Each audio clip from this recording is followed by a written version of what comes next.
Perfect है। चलें, मैंने रिकॉर्डिंग स्टार्ट कर दी। Thank you very much everyone for joining. मेरा नाम मोहम्मद बिलाल अफजल है। Risk assessment in internal auditing आज का हमारा टॉपिक है। I will try to be as brief as possible, लेकिन फिर भी थोड़ा बहुत इसके अंदर सब्जेक्टिविटी या थोड़ा बहुत लर्निंग मटेरियल होगा। I share the slides later on as well. A brief introduction. I've been in internal audit for the past 16 years now. Overall, auditing में से पहले एक्सटर्नल ऑडिट्स करता है 3.5 साल, तो रफली अराउंड 20 years का एक्सपीरियंस मेरा हो चुका हुआ है in auditing and overall external and internal auditing. Standards के साथ मेरा काफी ज्यादा लगाव भी है, और इससे ज्यादा मशगला भी रहा है इसको पढ़ने का, इनके ऊपर काम करने का, और बेस्ट प्रैक्टिसेस इन इंटरनल ऑडिटिंग के ऊपर भी काम करने का। मैं स्क्रीन को स्लाइड शेयर पे डाल दूंगा। We have Asif here. Asif, जब भी कोई प्रॉब्लम होगा तो मुझे आप अनम्यूट करके बता दीजिएगा, क्योंकि मुझे अब स्क्रीन पे सिर्फ अपनी जो है प्रेजेंटेशन नजर आएगी।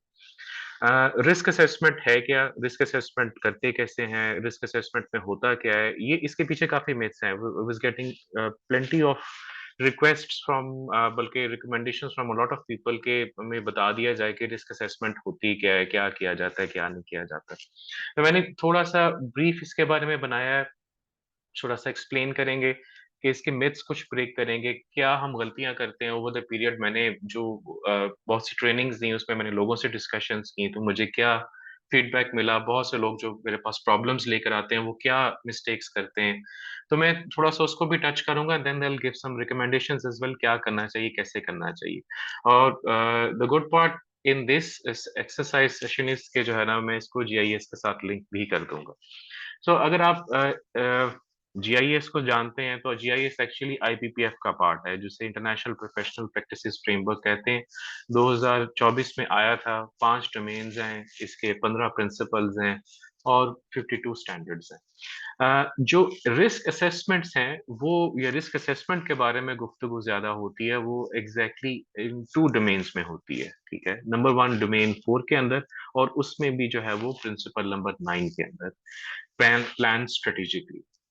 और दूसरी डिस्कशंस जो है ना वो स्टैंडर्ड्स करते हैं, वो एंगेजमेंट लेवल रिस्क असेसमेंट पे करते हैं, तो वो होती है डोमेन 5 पे, इंटरनल ऑडिट सर्विसेज। एक मुख्तसर सा यहाँ पे आपको बताता चलूं कि अगर आपने जो है वो चीफ ऑडिट एग्जीक्यूटिव के लेवल के काम देखने के उसकी क्या जिम्मेदारी है, तो आपको डोमेन 4 को देखना पड़ेगा। These are all the things जो कि फंक्शनल लेवल या डिपार्टमेंटल लेवल पे काम हो रहा होता है, वो डोमेन 4 में कवर है। जो आप इंटरनल ऑडिट की अपनी सर्विसेज परफॉर्म करते हैं, जो ऑडिट एंगेजमेंट्स करेंगे, जो कि या आप एडवाइजरी की एंगेजमेंट्स करेंगे, वो सब की सब डोमेन 5 में की जा रही होती है। जो है रिस्क असेसमेंट है, वो एनुअल स्टेज पर भी होती है, जिसको एनुअल रिस्क असेसमेंट जनरली कह दिया जाता है। और दूसरी जो है वो एंगेजमेंट लेवल पर भी होती है, जिसको एंगेजमेंट लेवल रिस्क असेसमेंट कहा जाता है। अब इनको हम थोड़ा सा समझने की कोशिश करेंगे, लेकिन उससे पहले मैं थोड़ा सा ये बताना चाहूंगा कि जो मेरी डिस्कशंस हुई उसमें हम लोग जनरली बहुत सी चीजें अच्छी भी करते हैं, और मुझे बहुत सारी चीजें प्रैक्टिसेस में, चैलेंजेस में नजर आए।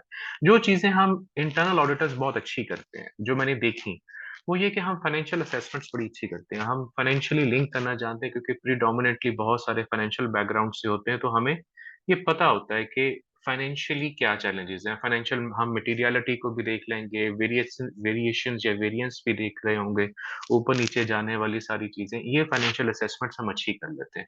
हमें पता है कि ये प्रोसेस है, इसकी वैल्यू ज्यादा, तो इसका रिस्क भी ज्यादा है, तो everything we do this good, हम ये अच्छा करते हैं। और इसकी बेसिस हम क्या बनाते हैं, हम जनरली फाइनेंशियल स्टेटमेंट्स बनाते हैं, जीएल बना लेंगे या ट्रायल बैलेंस को बना लेंगे।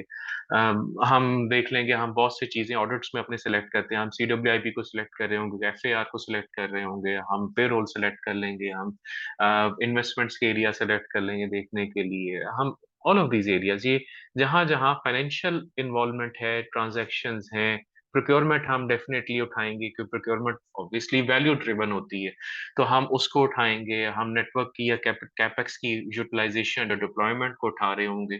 तो ये वो चीजें हैं जो कि एरियाज हम जनरली फाइनेंशियली ड्रिवन होते हैं, इसमें हमारा फाइनेंशियल एस्पेक्ट होता है, हम फाइनेंशियल ऑडिट्स कर रहे होते हैं। वी डू दिस गुड, हमारी अंडरस्टैंडिंग बहुत अच्छी होती है इसके अंदर। हम ऑर्गेनाइजेशन के गवर्नेंस के एरियाज को भी अच्छा देखते हैं। फॉर एग्जांपल हमें स्ट्रक्चर्स का पता होता है ऑर्गेनाइजेशनल की जो है वो अकाउंटेबिलिटी मैकेनिज्म्स, हम एचआर के ऑडिट्स उठाएंगे, हम एचआर की जो है वो गवर्नेंस के ऑडिट्स उठाएंगे, हम ऑर्गेनाइजेशनल गवर्नेंस के ऑडिट्स उठाएंगे, आईटी गवर्नेंस को हम लाजमी उठा रहे होंगे जो कि स्टैंडर्ड्स कहते भी हैं और राइटफुली सो हमें उठाना भी चाहिए। हमारी अंडरस्टैंडिंग भी होती है, हम फ्रेमवर्क्स को भी जानते हैं, बहुत से लोग सर्टिफिकेशंस भी ले रहे हैं, स्टैंडर्ड्स की भी ले रहे हैं, आईएसओस की भी ले रहे हैं, फ्रेमवर्क्स की भी ले रहे हैं, कोसो हो गया, कोबिट है, आईटेल भी आ जाता है, निस्ट के भी आ जाते हैं, प्लेंटी ऑफ स्टैंडर्ड्स जो कि आप गवर्नेंस से रिलेट कर रहे होते हैं या गवर्नेंस के एस्पेक्ट्स को डील कर रहे होते हैं। हम एक्सटर्नल कंप्लायंस मैंडेट्स को भी अच्छा देखते हैं। फॉर एग्जांपल अगर हम टैक्सेशन के ऑडिट्स को बिठाएंगे, yes I mean obviously there are financial aspect as well, but taxation again एक एक्सटर्नल कंप्लायंस है, वो एफबीआर है, उसके अंदर प्रोविंशियल रेगुलेटरी या प्रोविंशियल वो अथॉरिटीज आ जाती हैं, पीआरएज आ जाती हैं।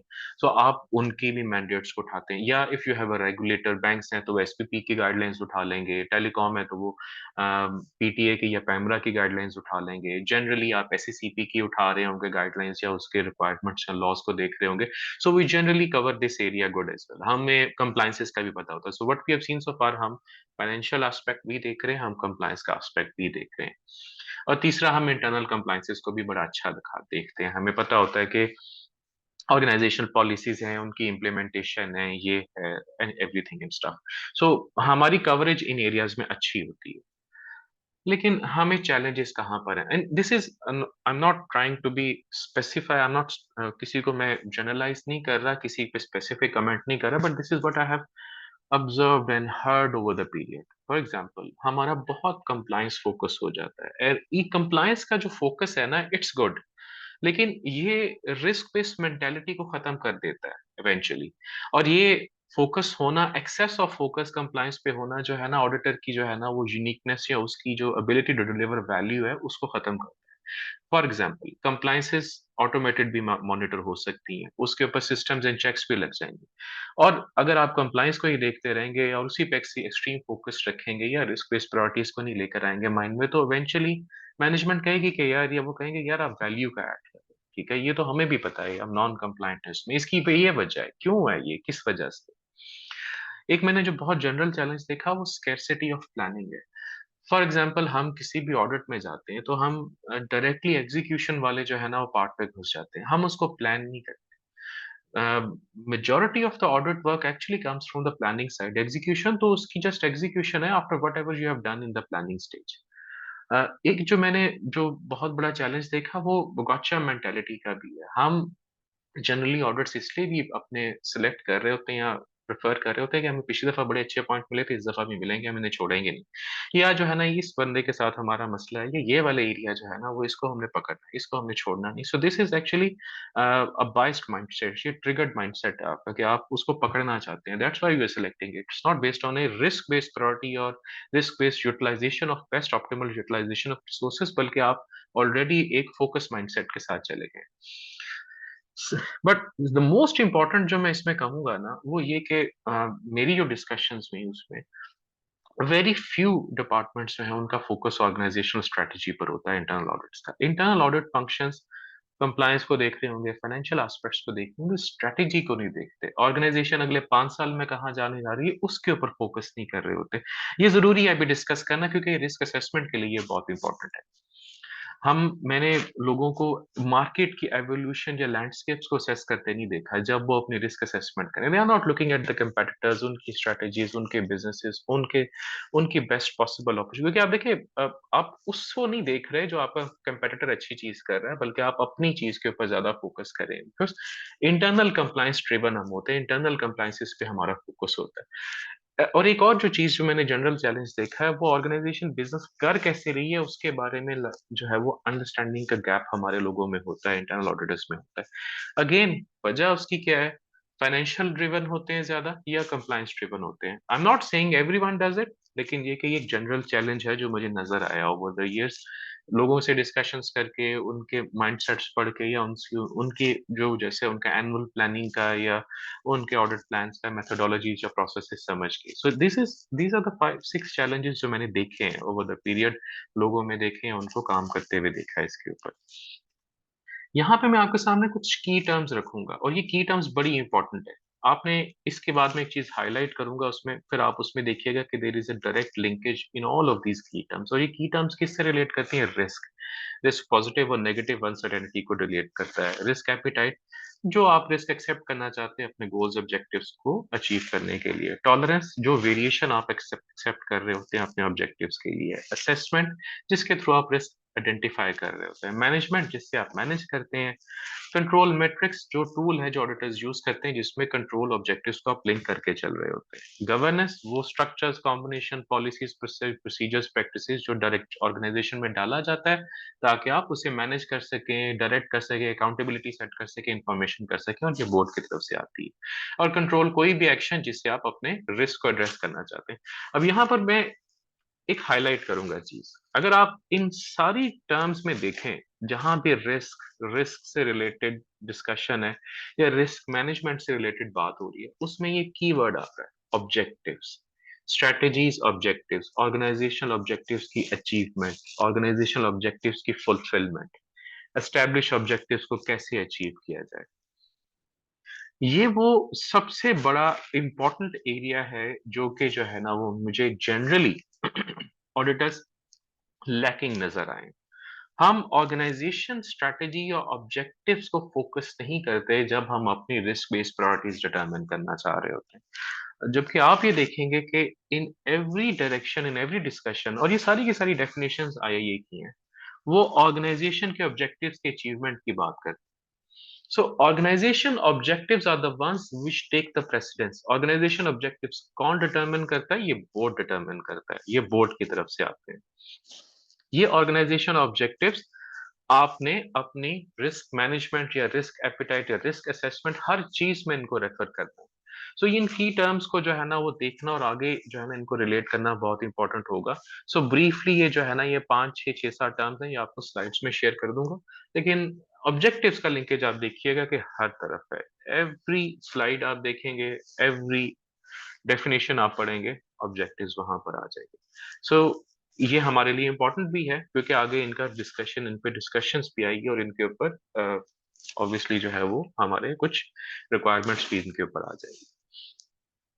अब हम आते हैं कि चीफ ऑडिट एग्जेक्टिव्स को क्या करना है। जैसे मैंने आपसे पहले जिक्र किया था कि चीफ ऑडिट एग्जेक्टिव्स डोमेन 4 की बात करते हैं। There is a message in the chat as well, मुझे देख लेने दें if there is something important. ठीक है। अच्छा ये ठीक है, मैं ये शेयर कर दूंगा, but if there is anything तो आसिफ आप मुझे प्लीज बता दीजिएगा इफ देयर इज एनीथिंग। अच्छा, सो चीफ ऑडिट एग्जेक्टिव्स ने किस चीज को रेफर कर, चीफ ऑडिट एग्जेक्टिव्स डोमेन 4 को, वैसे तो मैं ऑब्वियसली डोमेन 1 2 3 4 5 सब के सब चीफ ऑडिट एग्जेक्टिव से रिलेट करती हैं। 1 आपका पर्पस है, 2 आपके एथिकल ऑब्लिगेशंस हैं, 3 आपका बोर्ड से रिलेशनशिप है और बोर्ड की गवर्नेंस है, 4 आपकी मैनेजमेंट है और 5 आपकी परफॉर्मिंग द सर्विसेज है। वैसे तो सब रिलेट करती है, लेकिन ऐसे टास्क जो चीफ ऑडिट एग्जेक्टिव ने करने हैं मैनेजिंग इंटरनल ऑडिट फंक्शन के लिए, वो डोमेन 4 के अंदर क्लासिफाई होते हैं। और डोमेन 4 के अंदर जो ये क्लासिफाई होते हैं उसका exact number, principle number 9 deal करता है इसके साथ, वो जो कि प्लान स्ट्रेटेजिकली से डील करता है, जिसमें हम रिस्क असेसमेंट की डिस्कशन करते हैं। चीफ ऑडिट एग्जेक्टिव्स को क्या करना है, जैसे यहाँ पे आपको दो हाईलाइट नजर आएंगे अभी, एक तो ये 9.1 अंडरस्टैंडिंग और 9.4 internal audit plan. Risk assessment का स्टार्ट अंडरस्टैंडिंग से होता है। प्लानिंग का सबसे पहला, देखिए रिस्क असेसमेंट प्लानिंग का पार्ट है। रिस्क असेसमेंट प्लानिंग के अंदर की जाती है व्हेन यू प्लान समथिंग। और जब आप किसी चीज को प्लान करने जाते हैं तो सबसे पहले आप उसकी अंडरस्टैंडिंग हासिल करते हैं। अब अंडरस्टैंडिंग किन 3 चीजों की हासिल करनी है? वो करनी है governance, risk management and control processes की। It's very important. आपको अगर इंटरनल ऑडिट की डेफिनेशन आप रेफर करेंगे तो इंटरनल ऑडिट की डेफिनेशन भी इसी चीज पे बात करती है। किस पे? Objective, unbiased, unbiased objective systematic activity जो कि डिजाइन है to achieve effectiveness and efficiency related opinion in respect of organizational governance, risk management and control processes। आप इस सारी डेफिनेशन को पढ़ेंगे तो आपको ये पता चलेगा कि हम जो अपना ओपिनियन देते हैं, इंटरनल ऑडिटर जो अपना ओपिनियन देता है वो जीआरसी पे देता है, वो किसी ट्रू एंड फेयर कॉन्सेप्ट उसके ऊपर नहीं दे रहा होता। उसका ओपिनियन जो या कंक्लूजन है वो governance, risk management and control processes for the activity under review या ओवरऑल ऑर्गेनाइजेशन पर होता है। तो अगर आपने रिस्क असेसमेंट की तरफ सफर करना है तो सबसे पहला जो स्टेप है वो अंडरस्टैंड करना। अब अंडरस्टैंडिंग में क्या कुछ करना है, ठीक है। पहले तो वो ऑब्वियसली मस्ट है, और दूसरा ऑब्वियसली हमने इसकी डिस्कशन कर लिया है, गवर्नेंस के एस्पेक्ट में स्ट्रेटजीज को आप देखेंगे, रिस्क मैनेजमेंट के प्रोसेसेस देखेंगे, ये चीफ और एग्जीक्यूटिव लेवल पर है। कैसे एथिक्स या कल्चर को देखा जाता है, कैसे मैनेजमेंट या परफॉर्मेंस मैनेजमेंट की जाती है, कैसा स्ट्रक्चर है, कैसे इंफॉर्मेशन स्प्रेड अक्रॉस की जाती है, कैसे एक्टिविटीज बिटवीन बोर्ड अदर और इंटरनल एक्सटर्नल एश्योरेंस प्रोवाइडर्स कैसे कोऑर्डिनेट होती हैं।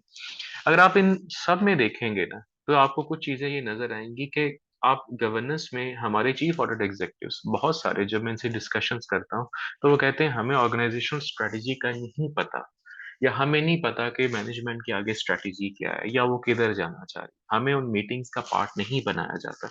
लेकिन स्टैंडर्ड्स आपको मैंडेट करते हैं कि आपने अंडरस्टैंड करना है। जब तक आप स्ट्रेटजी या ऑपरेशंस को नहीं समझेंगे तो आप आगे नहीं चल सकेंगे।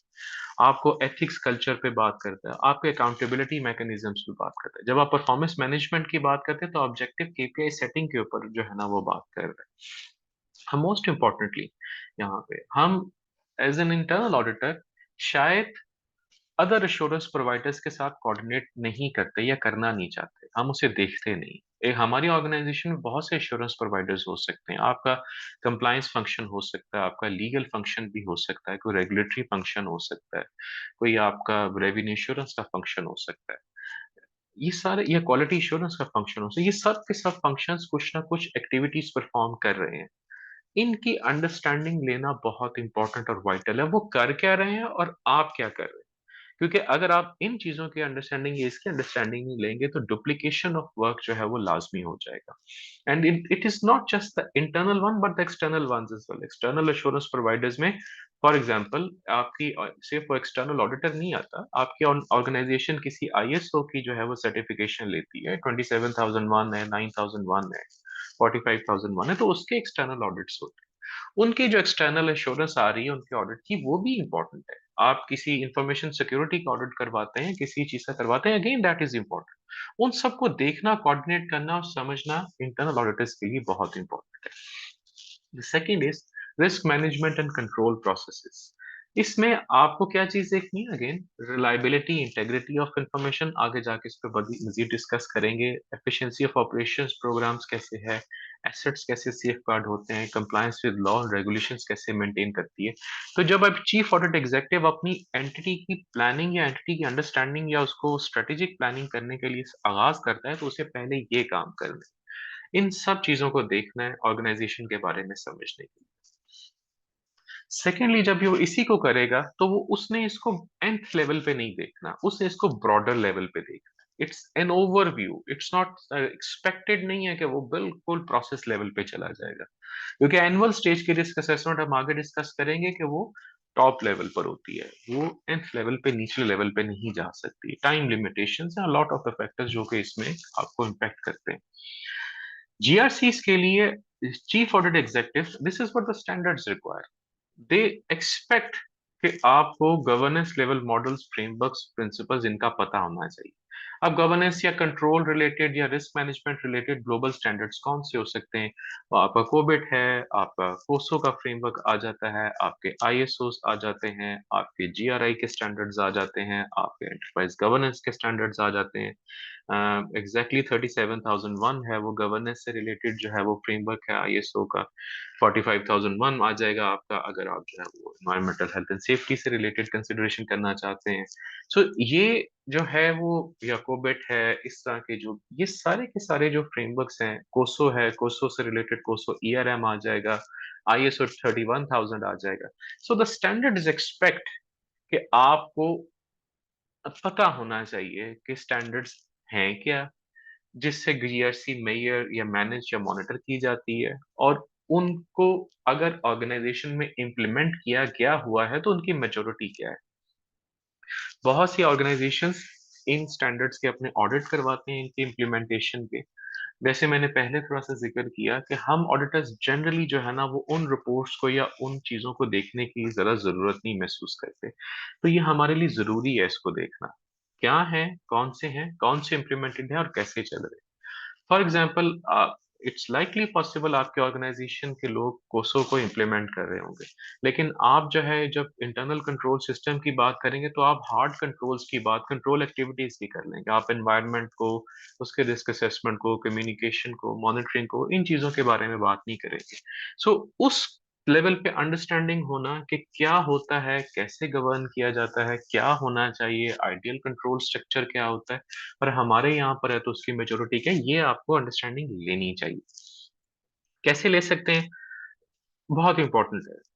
आपके डिस्कशंस होना ज़रूरी है। प्लेंटी ऑफ टाइम्स जो मैंने देखा भी है, जो डिस्कशंस में भी आया है, इंटरनल ऑडिटर अपना ऑडिट प्लान या एनुअल प्लान बनाते वक़्त सीनियर मैनेजमेंट के साथ या दूसरी मैनेजमेंट टीम्स के साथ डिस्कशंस नहीं करते। उनके पास क्वेश्चनिंग माइंडसेट से नहीं जाते, उनको डॉक्यूमेंट नहीं करते। What do they consider as a risk? What do they consider as a priority? वो चीज़ नहीं की जा रही होती। एनुअल ऑडिट प्लान हमारे लोग बनाते हैं और जनरली कुछ लोगों को ये पता होता है, पता भी नहीं होता, कुछ को पता होता है। कुछ लोग सीईओ से अप्रूव करवाते हैं, उससे डिस्कस करते हैं, कुछ सीधा ही बोर्ड के पास ले जाते हैं, सीईओ को मेल कर देते हैं। 2019 2017 के फ्रेमवर्क तक तो सीईओ से प्लान अप्रूव करवाना मैंडेटरी था, अब मैंडेटरी नहीं है, बट उसकी इन्फॉर्मेशन होना ज़रूरी है। लेकिन बोर्ड से तो प्लान अप्रूव होना is vital and very important.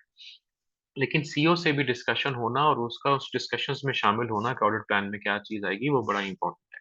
तो आप ये तमाम की तमाम अंडरस्टैंडिंग ले सकते हैं बोर्ड की डिस्कशंस के साथ। ये अंडरस्टैंडिंग आप एक और जगह से भी ले सकते हैं, जो आपको लेनी चाहिए बीइंग द ऑडिटर, वो बोर्ड के मिनट्स को पढ़ना है। a very important area. Chief audit executives apart from the listed ones जो है ना, जो दूसरी एंटिटीज में होंगे, लिस्टेड में भी सारे लोग नहीं, इन चीजों पे ज्यादा फोकस नहीं करते। वो बोर्ड के मिनट्स नहीं पढ़ते। बोर्ड या मैनेजमेंट की कमेटी टीम मीटिंग्स जो है ना, उनके मिनट्स नहीं पढ़ते। मैनेजमेंट की भी, एंटरप्राइज मैनेजमेंट भी मीटिंग्स होती है, दे आर मिनट्स। इसी तरह जो है वो बोर्ड की मीटिंग होती है, उनके मिनट्स होते हैं। जब तक आप इनको पढ़ेंगे नहीं, you would not know what the board considers as a strategic priority. तो आपको वो प्रायोरिटीज देखने की जरूरत है। The whatever is more priority or whatever is more important for them, that is the one that is carries the most weight and the most risk for you guys। ठीक है? तो आगे हम जाके इसको देखेंगे भी कि इसको कैसे अलाइन करना है। ऑब्वियसली ऑर्गेनाइजेशन की स्ट्रैटेजी या बिजनेस है, कोई कम्युनिकेशन वर्किंग पेपर्स आपके रहे हैं पिछले, अदर एश्योरेंस वर्किंग प्रोवाइडर्स की रिपोर्ट्स हैं, कोई रेगुलेटरी या लॉ या रेगुलेटर के साथ कम्युनिकेशंस हैं, कोई रेगुलेटर ने शो कॉज कर दिया, चैलेंज कर दिया, कोई कम्युनिकेशन दी हुई है, एनीथिंग। ये सब की सब चीजें जो है ना, वो चीफ ऑडिट एग्जीक्यूटिव जब रेफर करेगा या पढ़ेगा तो उससे ऑर्गेनाइजेशनल अंडरस्टैंडिंग जो इंपॉर्टेंट है रिस्क आइडेंटिफिकेशन असेसमेंट के लिए, ऑर्गेनाइजेशन के ऑब्जेक्टिव्स को अंडरस्टैंड करने के लिए उससे ये पता चलेगी। सेकंड जो रिस्क असेसमेंट की डिस्कशन आएगी, ऑब्वियसली इंटरनल ऑडिट स्ट्रेटजी भी, अगेन इंटरनल ऑडिट स्ट्रेटजी के ऊपर भी रिस्क असेसमेंट की डिस्कशन आएगी, लेकिन वो रिस्क असेसमेंट इन डेप्थ नहीं है वो, बल्कि वहां पे डिस्कशन प्रीडोमिनेंटली इस एंगल से है कि आपने फॉरवर्ड लुकिंग प्लानिंग अपने कैसे करनी, फॉरवर्ड लुकिंग प्लान कैसे बनाने, ऑर्गेनाइजेशनल ऑब्जेक्टिव के साथ इंटरनल ऑडिट के ऑब्जेक्टिव्स को कैसे अलाइन करना है। Methodologies obviously policies and procedures की बात करता है, तो जो दूसरी डिस्कशन ज्यादा बड़ी होगी वो इंटरनल ऑडिट प्लान से रिलेटेड होगी। आपको ऑब्वियसली इंटरनल ऑडिट प्लान बनाना है, और अगर आप आगे अगला वर्ड पढ़ेंगे तो आपको ये अंदाजा होगा, तो वो कहता है कि supporting achievement of organisation objectives. मैंने पहले ही जिक्र किया था कि हम जो प्लान बनाते हैं वो अपनी असेसमेंट की बेस पे और अपने माइंडसेट को जेन में रखते हुए आगे चलने के लिए बना लेते हैं। हमारे जेन में है फाइनेंशियल, हमारे जेन में है कंप्लायंस। क्या ऑर्गेनाइजेशन के लिए भी वही प्रायोरिटी है या उसके लिए कुछ और प्रायोरिटीज हैं? ऑर्गेनाइजेशन जो है वो वेस्ट की तरफ जाना चाह रही है और आप ईस्ट की तरफ जाना चाह रहे हैं, तो आपको भी वेस्ट की तरफ चलना है। ठीक है, यस बैलेंस रखना है, but it does not mean कि आपका प्लान ऑर्गेनाइजेशनल ऑब्जेक्टिव्स के प्लान के साथ अलाइन नहीं होगा। जब आप ये प्लान बनाएंगे तब आपको पता चलेगा कि आप स्ट्रेटेजिक प्रायोरिटीज के ऊपर ओपिनियन दे रहे हो। सो जिस साल में आपका बोर्ड किसी चीज को प्रायोरिटाइज कर रहा है, आप भी उसी चीज पे बात कर रहे हैं, और वो कहाँ से आएगी? स्ट्रेटेजी या ऑब्जेक्टिव्स के साथ। और इसलिए आपका प्लान भी उसी अलाइनमेंट में बनना चाहिए। लिहाजा strategic priorities number one precedence ले जाती है। डॉक्यूमेंटेड असेसमेंट होनी चाहिए। बहुत सी जगहों के ऊपर जो मेरी डिस्कशंस में लोगों के साथ एक चीज मुझे सामने नजर आई, वो बहुत ज्यादा थी कि असेसमेंट को डॉक्यूमेंट नहीं किया जाता। असेसमेंट डॉक्यूमेंट होना बहुत इंपॉर्टेंट है, और क्यों जरूरी है ये आगे जाके आपको मैं एक्सप्लेन भी करूंगा इसके ऊपर। कैसे आती है? ये इनपुट से आती है। एनुअल करना चाहिए और कंटिन्यूस अपडेटेड रहना चाहिए। कैसे होंगे आप? मैनेजमेंट से कनेक्ट रह के।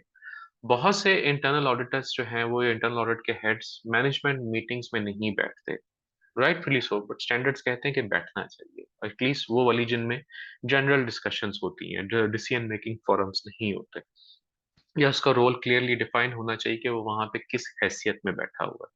लेकिन अगर वो सीईओ से फ्रीक्वेंटली नहीं मिलेगा, या वो दूसरे हेड ऑफ फंक्शन से फ्रीक्वेंटली नहीं मिलेगा, या वो बोर्ड के साथ फ्रीक्वेंटली या चेयरमैन ऑडिट कमेटी से फ्रीक्वेंटली डिस्कशंस नहीं करेगा, तो वो अपडेट नहीं रहेगा कि ऑर्गेनाइजेशन किधर जा रही है, मैं भी उधर ही जा रहा हूँ या कहीं और जा रहा हूँ।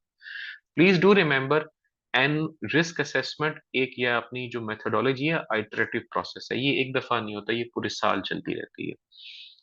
आप ऑर्गेनाइजेशन की रिस्क इंफॉर्मेशन को भी रिलाई कर सकते हैं। ऑर्गेनाइजेशन में एंटरप्राइज रिस्क मैनेजमेंट होती है, उसके रिस्क रजिस्टर्स बनते हैं, बोर्ड को रिपोर्ट किए जा रहे होते हैं, इफ देयर इज वन, या कोई और कंप्लायंस के रजिस्टर्स बनते हैं, कंप्लायंस की मॉनिटरिंग होती है, रिपोर्टिंग होती है, कोई बीआई है जो किस तरह की चीज रिपोर्ट कर रहा है।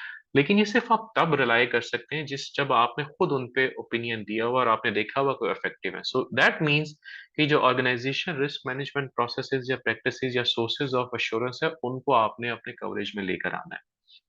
आपको नए इमर्जिंग रिस्क से बात करनी है, और आपको know level of control effectiveness को लाजमी देखना है। ये लास्ट वन, इसको मैंने बोल्ड क्यों किया?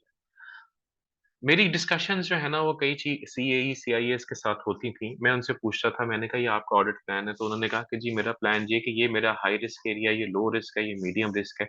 मैंने कहा ये कंटिन्यूअसली ऐसे ही चलता है? हाँ जी ऐसे ही चलता है। तो आई आस्क्ड द गाय कि अच्छा फिर आपने जो ऑडिट किए ओवर द पीरियड्स, उनसे कोई अफाका नहीं हुआ?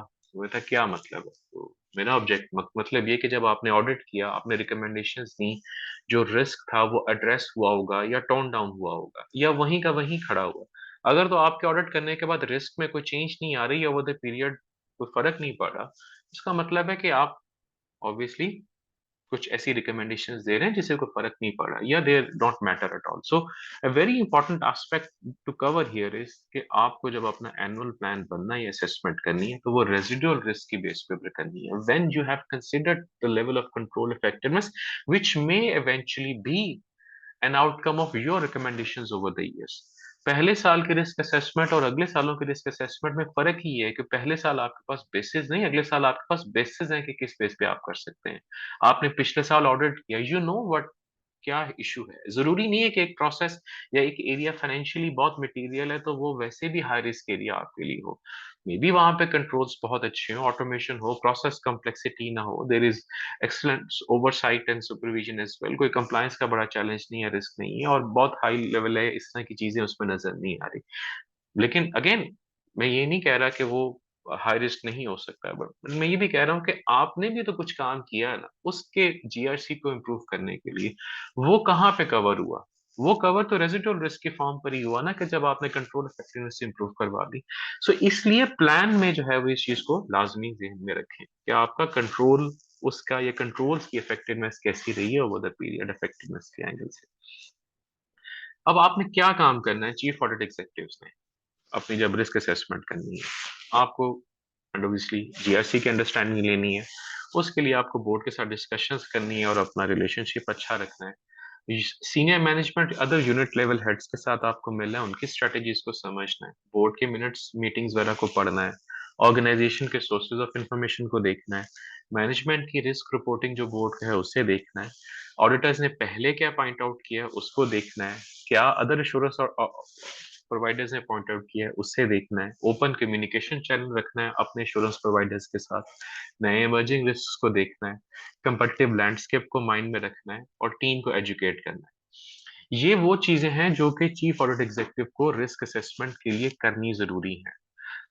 मैं कुछ इसके मिस ब्रेक करूंगा थोड़ा सा आगे जाके। अब इनमें मैंने जो है ना, जो मेरी असेसमेंट ओवर द पीरियड जो डिस्कशंस में रही कि इसमें हम कहाँ पे बहुत अच्छे हैं और कहाँ पे थोड़े बुरे हैं और कहाँ पे गलत है। तो ये जो ग्रीन वंस हैं, ये हम लोग अच्छा करते हैं, हम ऑर्गेनाइजेशन उसकी जीआरसी के हमारे चीफ ऑडिट एग्जीक्यूटिव्स अच्छा जानते हैं।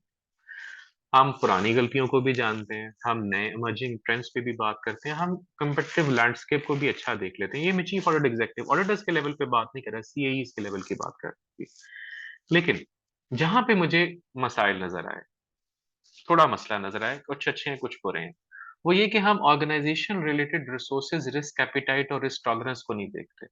बहुत से लोग अपना एनुअल प्लान बनाते वक्त ऑर्गेनाइजेशन के रिस्क एपिटाइट और टॉलरेंस को रेफर नहीं करते। ये करना जरूरी है, क्योंकि आपको ये भी पता होना चाहिए कि रिस्क एपिटाइट और रिस्क टॉलरेंस बोर्ड सेट करता है, मैनेजमेंट सेट नहीं करती। जो चीज बोर्ड ने सेट की है वह that is also law for you.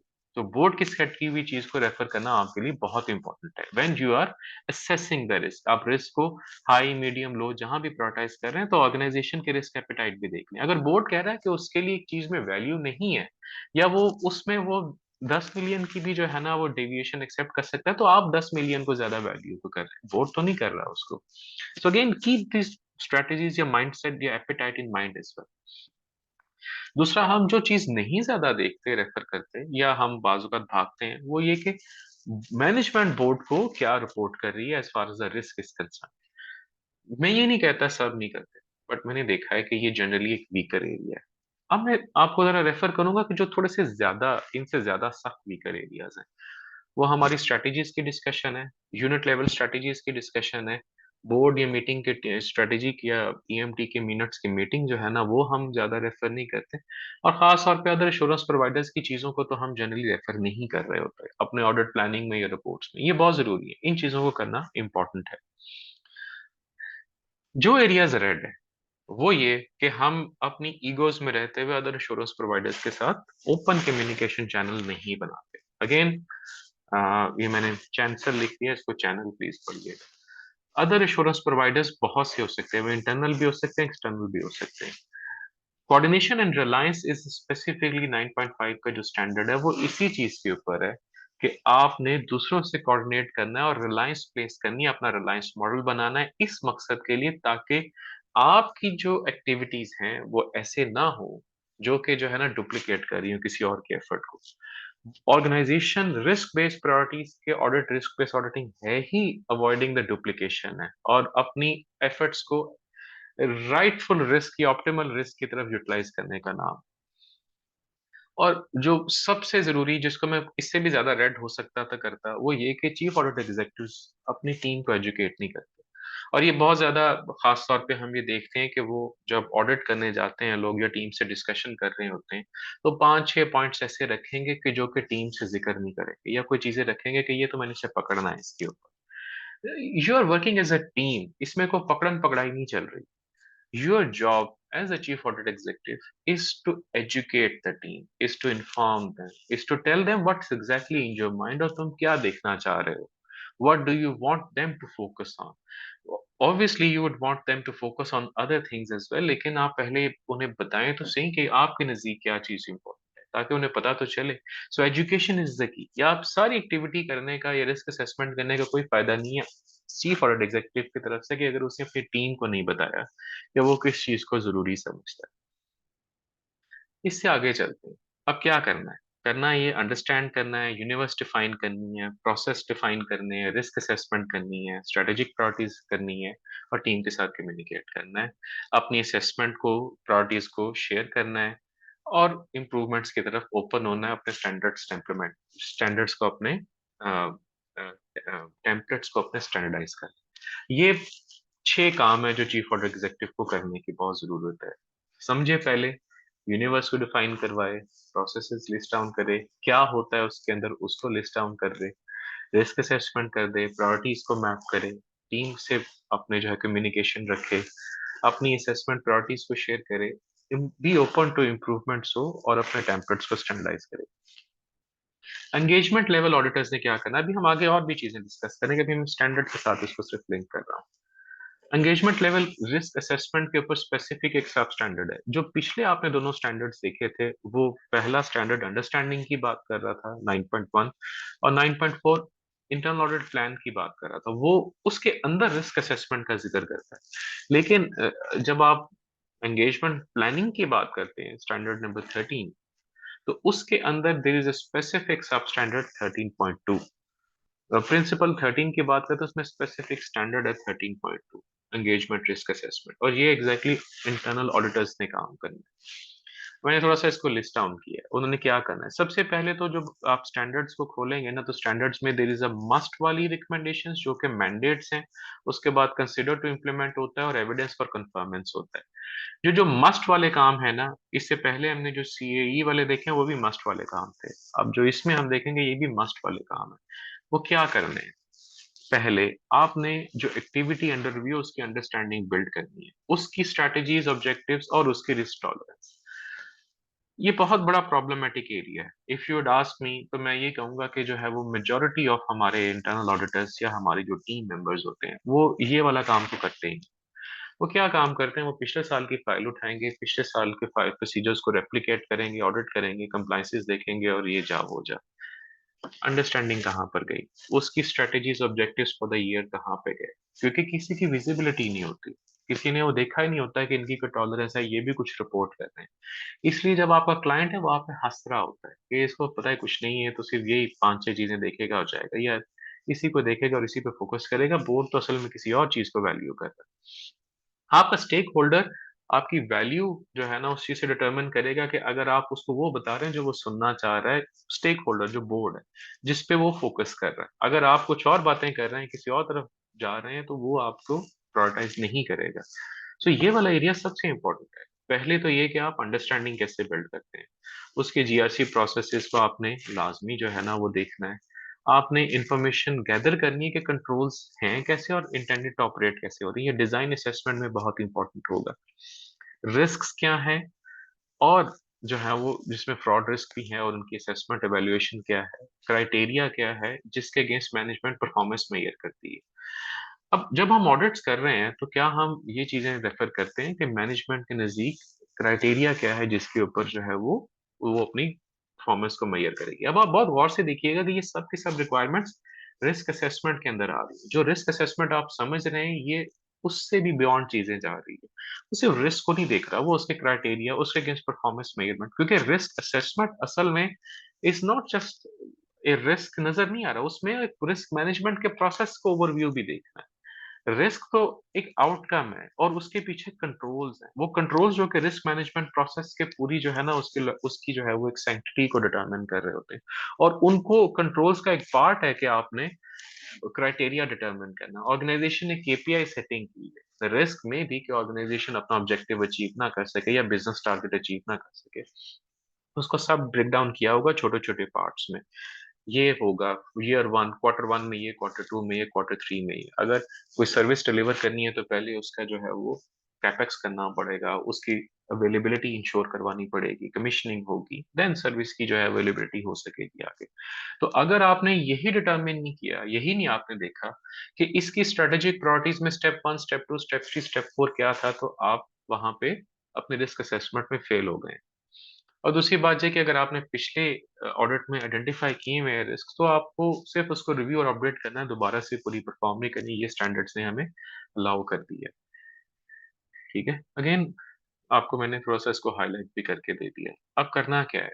सबसे पहले जो ऑडिटर्स हैं उसको अपने सुपरवाइजर से कंसल्ट करना चाहिए, उससे डिस्कशन करनी चाहिए कि क्या है, क्या एक्सपेक्टेशन है, कैसे देखना है, क्या नहीं देखना। इट इज वाइटल कि आप इंटरनल ऑडिट प्लान जो कि डिपार्टमेंटल लेवल पे बना था उसको समझें, और उसमें जो डिस्कशंस हुई उसकी जो what triggered selection of that activity under review to be audited, वो समझने की जरूरत है। और उसके बाद ये इंक्वायर करें कि क्या उसके बाद उसमें चेंजेस हुई है या नहीं हुई।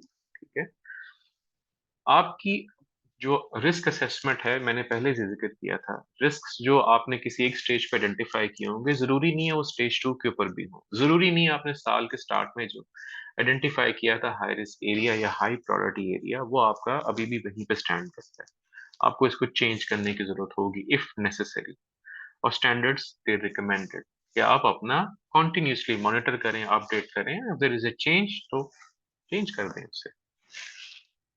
स्ट्रेटेजीज बिटवीन ऑर्गेनाइजेशन और एक्टिविटी अंडर रिव्यू, उसकी अलाइनमेंट देखें। एट टाइम्स जब आप किसी एरिया का ऑडिट कर रहे होंगे तो आप ये चीज रेफर ही नहीं करते कि क्या उस जो एरिया है या सब एरिया है, उसकी जो ऑब्जेक्टिव्स या स्ट्रैटेजी है वो ऑर्गेनाइजेशनल स्ट्रैटेजी के साथ अलाइंड है कि नहीं है।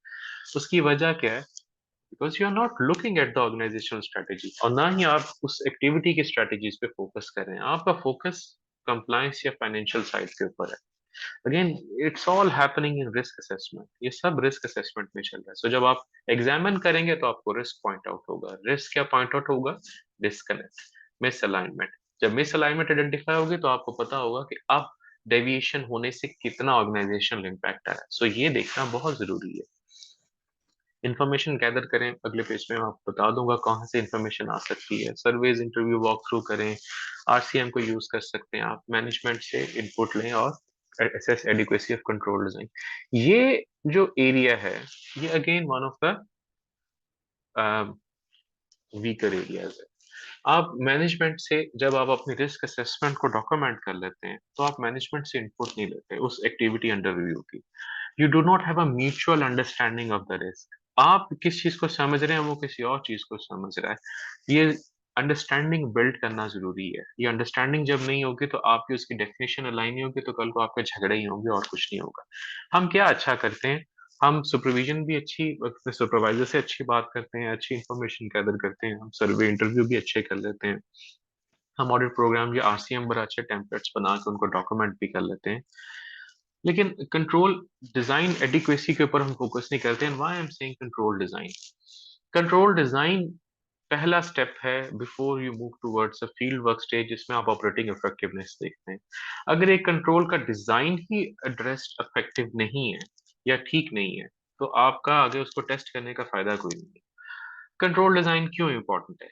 रिस्क असेसमेंट, रिस्क मैनेजमेंट कैसे होती है? वो कंट्रोल्स के थ्रू होती है। कंट्रोल्स और कंट्रोल प्रोसेसेस जो कि इम्प्लीमेंट किए जाते हैं, ऐसे स्ट्रक्चर, प्रोसेसेस या प्रैक्टिसेस जिनसे वो जो रिस्क है जो कि ऑब्जेक्टिव्स के ऊपर आ रहा है वो एड्रेस हो रहा हो।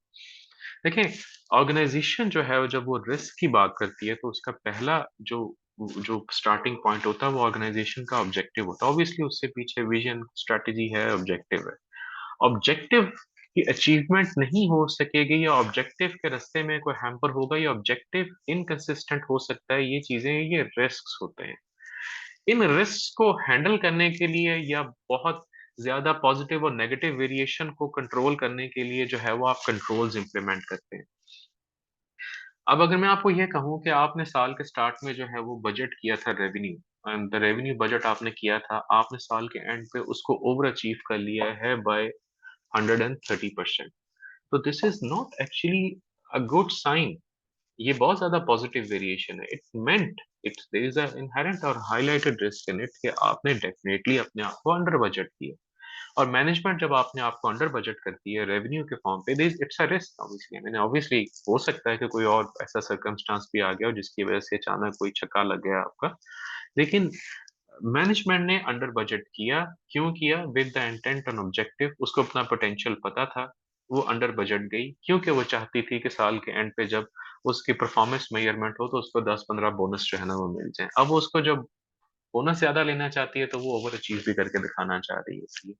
सो इसलिए जो है वो कंट्रोल्स, जो कि बजट जो कि कंट्रोल है, उसका डिजाइन इज वेरी इंपॉर्टेंट। वो कैसे होता है, कैसे किया जाता है, कैसे बनता है, क्या कितना एडिक्वेसी के चेक्स उस पे लगते हैं, ये उसका प्रोसेस, उस चीज को देखना ये बहुत इंपॉर्टेंट है। और सिग्निफिकेंट एरियाज में इसको देखना बड़ा जरूरी है। जो वीकर एरियाज हैं, ऑब्वियसली हम जब एक इंटरनल ऑडिटर जो बच्चा होता है, और यहाँ पे सीएईज का रोल बहुत इंपॉर्टेंट आता है। वो उसको इंटरनल ऑडिट प्लान या एनुअल प्लान की एक्सेस नहीं होती, उसे नहीं पता कि वो एरिया क्यों सिलेक्ट हुआ। अगेन, सीएईज एजुकेट नहीं करना चाहते, या वो ऑब्वियसली जो है ना वो एक वो मोमेंट रखना चाहते हैं जिसमें वो कैप्चर कर, वो ये नहीं करना चाहते। या बात यहाँ पे हमारी ईगोज आ जाती है कि कोई भी changes since the past plan जो है ना, अगर कोई चीज आई है तो वो उसकी उसमें कोई चेंजेस नहीं करवाने की हिम्मत रखते। क्योंकि अगेन, बड़े अफसरान को चैलेंज कौन करे? वो अलाइनमेंट नहीं देखते और वो ऑब्वियसली मैनेजमेंट से इनपुट नहीं लेते। So these are the good and the bad practices जो मैंने ओवर द पीरियड देखी हैं। अब आप लोग को देखिएगा, इसमें लाइन कीजिएगा इसमें से क्या आप करते हैं और क्या आप नहीं करते।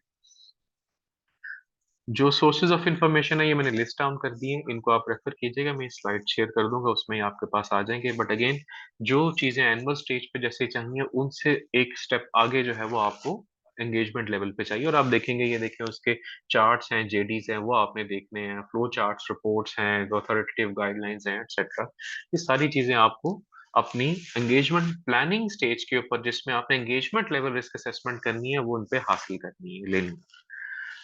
कुछ मिथ्स को क्लियर कर लें, और ये बड़े इंपॉर्टेंट है। रिस्क असेसमेंट कोई कंप्यूटर एल्गोरिदम नहीं है, ठीक है। इट्स नॉट कि आपने एक बटन प्रेस किया और अचानक से रिस्क असेस होके आपके सामने कुछ आ गया, कंप्यूटर की वेरिएशंस हुई, नहीं। ये प्रोफेशनल जजमेंट बेस्ड होती है। द मोस्ट वाइटल जो रोल रिस्क असेसमेंट में प्ले होता है वो प्रोफेशनल जजमेंट। और प्रोफेशनल जजमेंट है क्या? ये आपके एक्सपीरियंस, नॉलेज और मिक्सचर, आई मीन एक्सपीरियंस और नॉलेज ओवर द इयर्स जो आपने गेन किया होता है, और अंडरस्टैंडिंग ऑफ द बिजनेस होती है, ये वहां से जनरेट होती है। सो मैंने जो अंडरस्टैंडिंग के साथ लिंक करना चाहा था वो इसलिए करना चाहा था क्योंकि आपकी रिस्क असेसमेंट अंडरस्टैंडिंग से रिलेट करती है। अगर आपको बिजनेस का पता है तो आपको रिस्क का भी पता है। अगर आपको रिस्क का पता है तो आपको उसके अगेंस्ट जो है ना कैसे एक्शंस होने चाहिए उनके बारे में भी पता चल जाएगा। सो रिस्क असेसमेंट को एल्गोरिदम नहीं, इसको बेस्ट आप किसी इम्पैक्ट या लाइक्लीहुड के टर्म्स में मेजर करते हैं। जैसे इम्पैक्ट और लाइक्लीहुड पे हम आगे जाके थोड़ी डिस्कशन करेंगे। इसमें दोनों सब्जेक्टिव और ऑब्जेक्टिव असेसमेंट्स आएंगी। Objective assessments in the terminologies आएंगी कि जब आप रिस्क को मेजर कर रहे होंगे बिटवीन इम्पैक्ट एंड लाइक्लीहुड, तो आपको परसेंटेजेस सेट करना चाहेंगे अपने किसी टेम्पलेट के अंदर। इन एंटिटी के बिजनेस को समझना और वो कहाँ जा रही है, ये की है रिस्क असेसमेंट के लिए।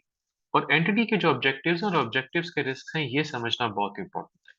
अगर आप अपनी अंडरस्टैंडिंग जो है वो जो बिल्ड करते हैं रिस्क असेसमेंट के लिए, उसमें इन फैक्टर्स को ज़हन में नहीं रखते, ठीक है, या इस फैक्टर्स, ये मिथ्स को अपने माइंड में रखते हैं, तो वी हैव अ प्रॉब्लम, ठीक है। रिस्क असेसमेंट बिल्कुल भी जो है वो किसी कंप्यूटर के एल्गोरिदम से नहीं आएगी, वो किसी फॉर्मूले से नहीं निकलेगी। वो निकलेगी आपके अंडरस्टैंडिंग हासिल करने से, वो आपके प्लान करने से निकलेगी, वो निकलेगी आपके ऑर्गेनाइजेशन स्ट्रेटेजिक प्रायोरिटीज को समझने से, उसके ऑब्जेक्टिव्स को देखने से, ऑर्गेनाइजेशन की स्ट्रेटेजिक प्रायोरिटीज और उससे रिलेटेड डिस्कशंस करने से, किसके साथ? बोर्ड के साथ, मैनेजमेंट के साथ, सीनियर मैनेजमेंट के साथ। वो आएगी आपको ऑर्गेनाइजेशन के minutes, meeting of minutes, board के मिनट्स, इन चीजों पे डिस्कशन से आएगी। देखिए, रिस्क को ये मत समझिएगा कि रिस्क जो है वो सिंपल नेगेटिव टर्म्स में होता है, वो पॉजिटिव टर्म्स में भी आ सकता है, वो इस कैन बी एन अपॉर्चुनिटी वाली साइड के ऊपर भी जा सकता है। रिस्क को आपको समझना है इन द स्ट्रेटेजिक पार्ट जो है वो mind as well. Strategically what is considered more priority. Risk सिर्फ और सिर्फ ये नहीं है कि चीजें ब्रेक डाउन है, risk is what actually what is more priority. अगर ऑर्गेनाइजेशन साल में एक बहुत बड़ी जो है वो इन्वेस्टमेंट करने जा रही है, तो आपने ऐसा क्या काम किया है जो कि ऑर्गेनाइजेशन को अनेबल कर रहा है या सपोर्ट कर रहा है in achievement of that investment या बहुत बड़ी एक्विजिशन के मामले में। What are you doing? क्या आपने उस पर कुछ अश्योरेंस की एक्सरसाइज करनी है या आपने कोई एडवाइजरी की एक्सरसाइज करनी है? आप उसमें क्या कर रहे हैं? What is your role? ये लिंकेज है, this is what risk is, क्योंकि बोर्ड के लिए वो रिस्क है, बोर्ड के लिए वो प्रायोरिटी है, वो इंपॉर्टेंस है, तो आपको भी उसको फोकस करने की जरूरत है। डिफरेंस क्या है एनुअल और engagement level risk assessment? Obviously दोनों का नाम रिस्क असेसमेंट है, लेकिन इसमें कुछ फर्क है। फर्क ये कि एनुअल स्टेज ज्यादा स्ट्रेटेजिक होती है, उसमें मटेरियलिटी, फाइनेंशियल फैक्टर अपना रोल प्ले करता है, ऑर्गेनाइजेशन लेवल इम्पैक्ट है, होलिस्टिक व्यू है, वो इसमें अपना रोल प्ले करता है, ठीक है। लेकिन इसमें प्रोसेस लेवल असेसमेंट नहीं हो रही होती। अब मैंने इसे प्रोसेस लेवल, तो वो क्या चीज है? प्रोसेस लेवल असेसमेंट मीनिंग ये है कि जैसे फॉर एग्जांपल आपका CWIP का आप ऑडिट करने जा रहे हैं, कैपिटल वर्क इन प्रोग्रेस। तो कैपिटल वर्क इन प्रोग्रेस में सबसे पहले तो जो है ना वो आपका, अगर आप उसको पीछे से स्टार्ट करें तो कोई PO इशू हुआ होगा, या कोई आपने प्रोक्योरमेंट की होगी, आपने कोई चीज स्टार्ट की होगी, कोई डेवलपमेंट हुई होगी, कोई कैपेक्स एक्सपेंस किया गया होगा। जब वो एक्सपेंस किया गया होगा तो उसकी एग्जीक्यूशन होगी, उसका सर्टिफिकेशन हो रही होगी, उसकी मेजरमेंट्स हो रही होगी, उसकी GRN होगी या एक्सेप्टेंस होगी या पैक होगा, फैक होगा, एटसेट्रा। और उसके बाद इवेंचुअली उसकी कैपिटलाइजेशन होगी, उसका प्रोसेस होगा, उसकी टाइमलाइंस होगी। तो एनुअल स्टेज पे जब आपने CWIP उठाया था तो आपकी ज्यादा वजह तो आपकी मटेरियलिटी या फाइनेंशियल इम्पैक्ट वजह वजह हो सकती है, या कोई स्ट्रेटेजिक लेवल चीज भी हो सकती है। लेकिन आपने जो है वो सीडब्ल्यूआईपी के अंदर होने वाले प्रोसेसेस हैं उसके बारे में तो कोई बात नहीं की थी उसके ऊपर। एनुअल स्टेज के ऊपर आप उन लेवल के प्रोसेसेस के ऊपर असेसमेंट नहीं करते, बल्कि आप उसको as a unit as a whole देखते हैं। ठीक है, तो वहां पे सब यूनिट लेवल की असेसमेंट्स नहीं होती। वाई द डिफरेंस, क्यों डिफरेंस है? क्योंकि ये उस लेवल के ऊपर इंफॉर्मेशन नहीं होती। वहां पर जो इंफॉर्मेशन है, जैसे मैंने पहले जिक्र किया था, वो कंप्रिहेंसिव है, is a top overview. Chief audit executive is not expected to have a very minute and nth level of understanding। उसका काम है ओवरव्यू देखना जीआरसी प्रोसेसेस के ऊपर। ये है एनुअल स्टेज के ऊपर। एंगेजमेंट स्टेज के ऊपर यूनिट लेवल स्ट्रेटेजीज आएंगी, obviously materiality, financial audit. Unit level जो है वो गवर्नेंस अलाइनमेंट्स आएंगी, ज्यादा प्रोसेस ओरिएंटेड होगी। अब आप जो है वो प्रोसेस लेवल असेसमेंट्स करेंगे। फॉर एग्जांपल, सीडब्ल्यूआईपी में मे बी पीओ इश्यूएंस का प्रोसेस हाई रिस्क हो, उसके अंदर आपकी प्रीवियस फाइंडिंग्स ऑब्जर्वेशन ज्यादा रही हो, या उसके अंदर ज्यादा कंट्रोल्स ब्रेक डाउन होते हो। मे बी जो सीडब्ल्यूआईपी हो रहा है तो उस वक्त उसकी मेजरमेंट का प्रोसेस में ज्यादा रिस्क हो। मे बी जो है जब उसकी एक्सेप्टेंस है उसके प्रोसेस में प्रॉब्लम आ रहा है, वो आपकी ऑर्गेनाइजेशन पैक कर देती है, एक्सेप्टेंस कर देती है, लेकिन वो स्नैग्स को रिमूव नहीं करवाता है ऑडिटर, तो अगेन वहां पे प्रॉब्लम हो सकता है। ठीक है, सो अब आप इसको ब्रेक डाउन कर रहे हैं between a high level item and a smaller level item. अब आप ये क्यों करते हैं? आप इसलिए करते हैं कि जब आपने इस ऑडिट असाइनमेंट में, क्योंकि पहले आपने यहाँ पर रिस्क बेस्ड सिलेक्शन की थी उसकी इसकी वजह की वजह से, अब आपने यहाँ पे जो उसकी सिलेक्शन करनी है, आपने फर्दर एफर्ट्स करने की, वो आपने उस प्रोसेस के ऊपर करनी है। अब मैं ये नहीं आपसे कहूंगा कि आप सब प्रोसेसेस को ना कवर करें, लेकिन you would automatically want to cover या focus more of your efforts on a sub process या process in that auditable unit जहां पर रिस्क ज्यादा है। तो आपको उस सब प्रोसेस लेवल की जो है वो अब रिस्क असेसमेंट परफॉर्म करनी है। क्या होगा? फॉर एग्जांपल, आपका ऑब्जेक्टिव क्या है? आपका ऑब्जेक्टिव सिंपल ये है कि जब आप जो है वो अपने सीडब्ल्यूआईपी के अंदर आप एरिया देख रहे हैं, एसेट जो है वो उसकी मेजरमेंट या उसकी उससे रिलेटेड आप उसकी जो रिकग्निशन के लिए, तो आपका ऑब्जेक्टिव सिर्फ ये कि आप जो है वहां पे चाहते ही हैं कि एक्यूरेट वैल्यूएशन जो है वो रिकॉर्ड हो और उसकी पेमेंट और हमारे रिकॉर्ड हो रही है, उसके अंदर आ रही है। अब आपका रिस्क वहां पे स्टैंडिंग सीधा खड़ा हुआ है, क्योंकि आपको अपने प्रोसेस को जब आपने उसके डायग्राम देखी, आपने उसका कंट्रोल देखा, तो आपको पता चला कि ये सारी की सारी जो असेसमेंट है ये विजुअल की जा रही है, ये तो आप नजरों से देख के करते हैं, there is no mathematical process in it.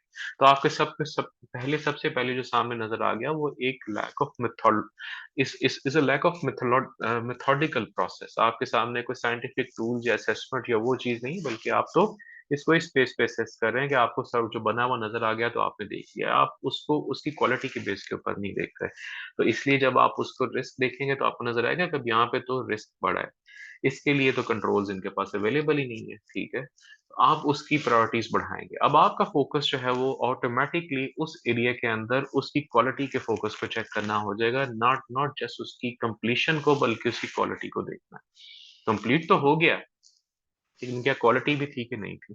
सो ये जो प्रायोरिटीज हैं, ये रिस्क असेसमेंट वाली, ये आपके एनुअल और एंगेजमेंट लेवल पे ऐसे आपस में डिफर करती है। रिस्क को ऑब्वियसली इम्पैक्ट और लाइक्लीहुड में मेजर किया जाता है। बहुत से लोग, अब ये सवाल भी उनके ज़हन में आ रहा होगा कि इम्पैक्ट कैसे होता है और लाइक्लीहुड कैसे मेजर होता है।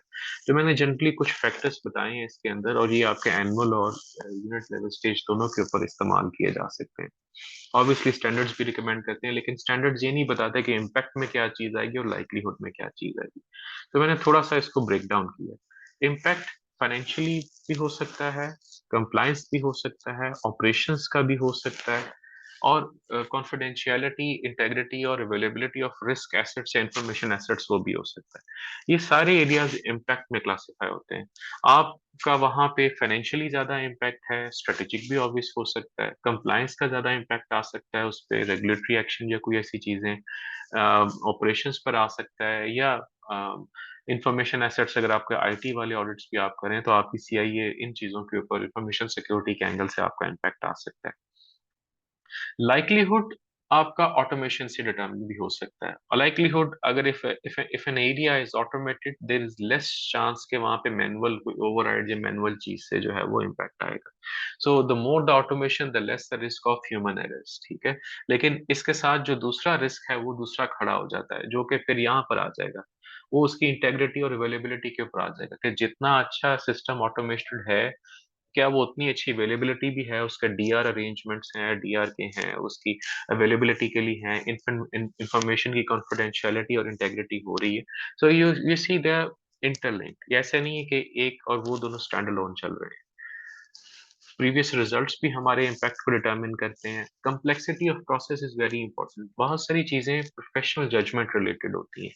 प्रोफेशनल जजमेंट जो है वो कम्प्लेक्स कर देती है इनहेरेंटली किसी प्रोसेस को। So if a process inherently complex requires estimation, आप ईसीएल का मॉडल देखने जाना चाह रहे हैं, आप कोई IS-21 की ट्रांसलेशंस को उठाना देखना चाह रहे हैं, या कोई भी ऐसी चीज आप किसी सॉफ्टवेयर डेवलपमेंट है तो आपके ऑर्गेनाइजेशन इंटरनली किसी सॉफ्टवेयर को डेवलप करिए, उसका प्रोसेस है, ये चेंज मैनेजमेंट है, तो इनहेरेंटली ये कॉम्प्लिकेटेड प्रोसेस है, आप उसको देखना चाह रहे हैं तो वो लाइकलीहुड को चेंज करेगा, ऊपर या नीचे करेगा।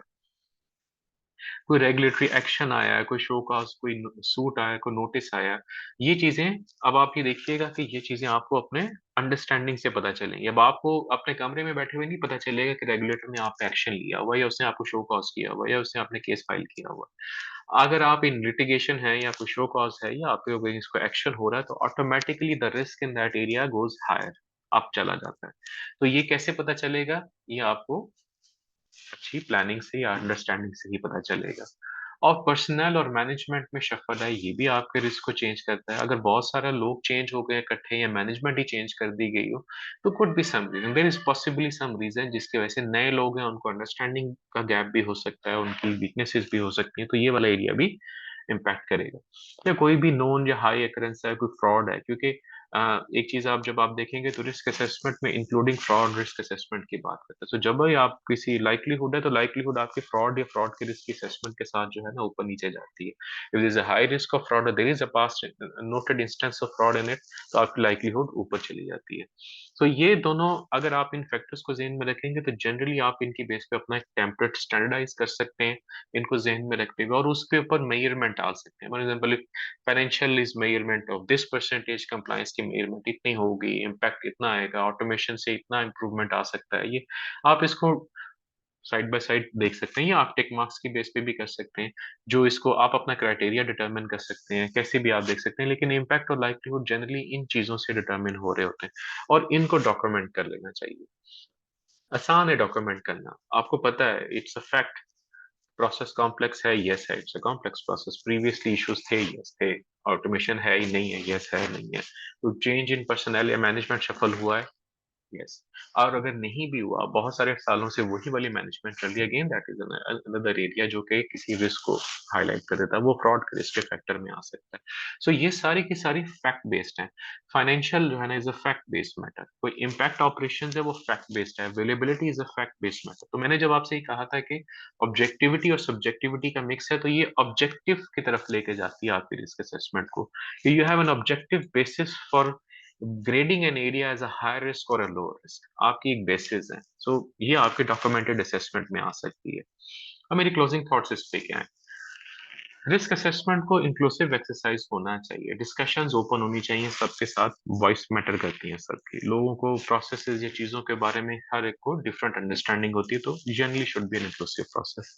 अपने स्टैंडर्ड्स को टेम्पलेट्स को स्टैंडर्डाइज करें। आप एनुअल प्लानिंग के टेम्पलेट स्टैंडर्डाइज कर सकते हैं, एंगेजमेंट प्लानिंग को स्टैंडर्डाइज कर सकते हैं, risk assessment, design assessment, work programme standardise किए जा सकते हैं।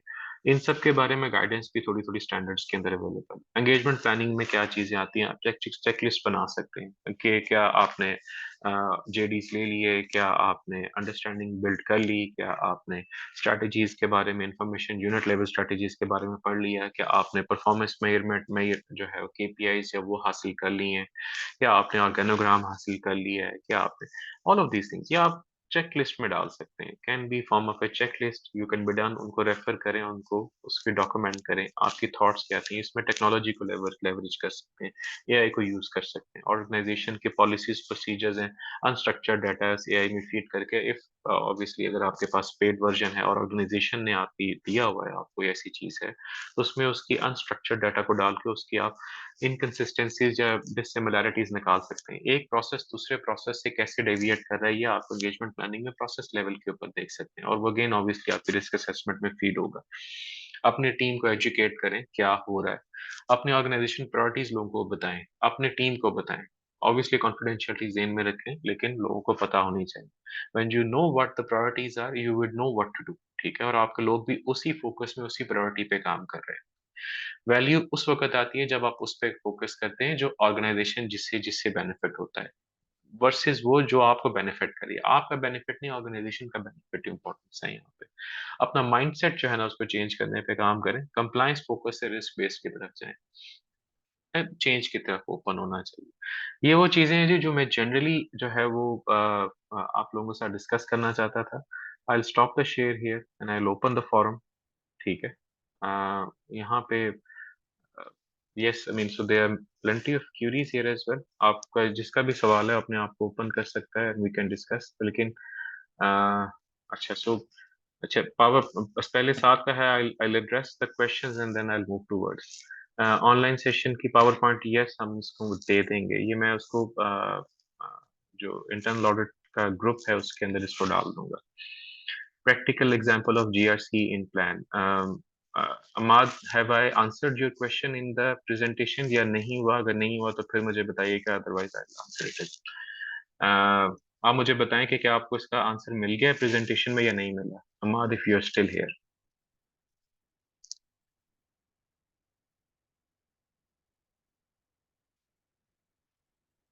आपको मिल गया आंसर, चलें ठीक है। In governance, internal audit should also review performance goals of company and departments and review whether they have achieved against the KPIs or directly communicate. Yes, हम इसके ऊपर डिस्कशन कर चुके हैं ऑलरेडी।